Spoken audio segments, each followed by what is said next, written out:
But when it comes to the active or the more active part, because you should actively listen, I feel like there are three parts to speaking. So it's honesty, tactfulness, and then timely. And so honest, I think outside of the traditional context of telling the truth, I feel like it also applies to being honest with yourself first. And so I can't count how many times I've been in conversation with someone and they weren't honest with themselves. So they'll say, oh, I'm not angry, but okay, you were just slamming cabinets or something like that. So if you don't know how to properly label your feelings and be accurate with yourself, because they truly deny it. They'll feel like, okay, I'm not angry. They don't feel like they want to label it that because it's the way it's perceived, even though it's a normal human emotion. But if you're not honest with yourself, how are you going to be honest with me?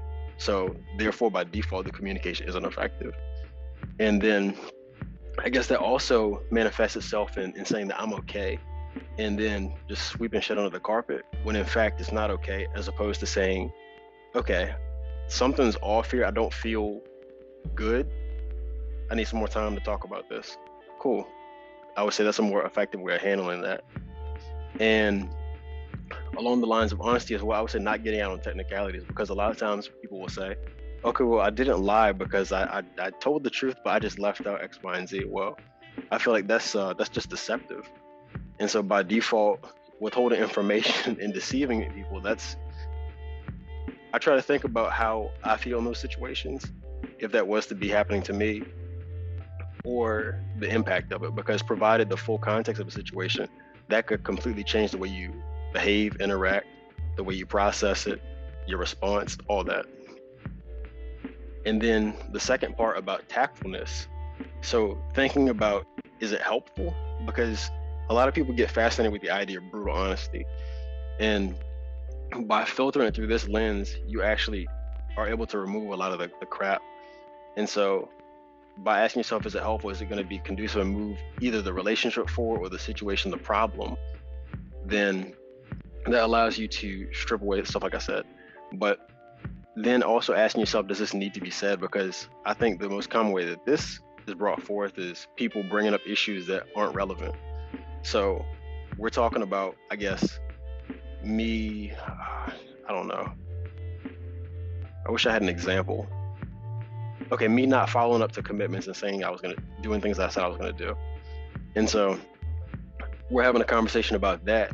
You call me out on something and I start making up something like, okay, well, you were late. So I feel like that's something that derails a conversation.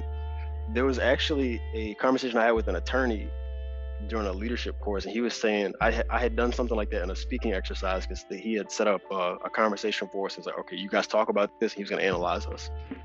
And one of the pieces of feedback he gave us, because I had done that brilliantly to derail the conversation when I was being reprimanded by my manager in that scenario. But he stopped it. He said, this is what people do when they don't have anything else to do. He said, don't have stupid arguments. So if you're focusing on one thing, try to keep it as subject as possible. Like if somebody's gonna try to derail and talk about minor details or something that's completely unrelated, stay out of that realm. And I think that's something we should do to ourselves, and have that lens and think about, okay, well, is what I'm about to say, is it actually in line with the main cause? If not, then maybe it's something you need to revisit later. Not everything needs to be crammed into one discussion. I think that's particularly relevant in relationships with significant others and people who you're really close with. Lesser so to coworkers and I guess lesser acquaintances, but still pertinent nonetheless. And then the last part I had was timely. And so is the information delivered in a fashion to where it's still helpful? Because as you said, Des, like with us for a scheduling example, if you tell me that you can't make a recording at 6 o'clock, if you tell me at 5 o'clock, that the time by which I get the answer for that, it dictates my schedule a lot. So like I could have went back home to visit, which is a few hours away. And so I'm rushing back home so I can record. And then I find out like an hour after, I'm like 30 minutes out and say, okay, well, I can't record. It's like, well, damn, I could have stayed a whole extra day. So just thinking about the consequences and being considerate of other people and how the time and also the content of your information that you're providing to them has the ability to affect and influence them. So I think that's a fairly comprehensive analysis as far as I was able to put together about communication.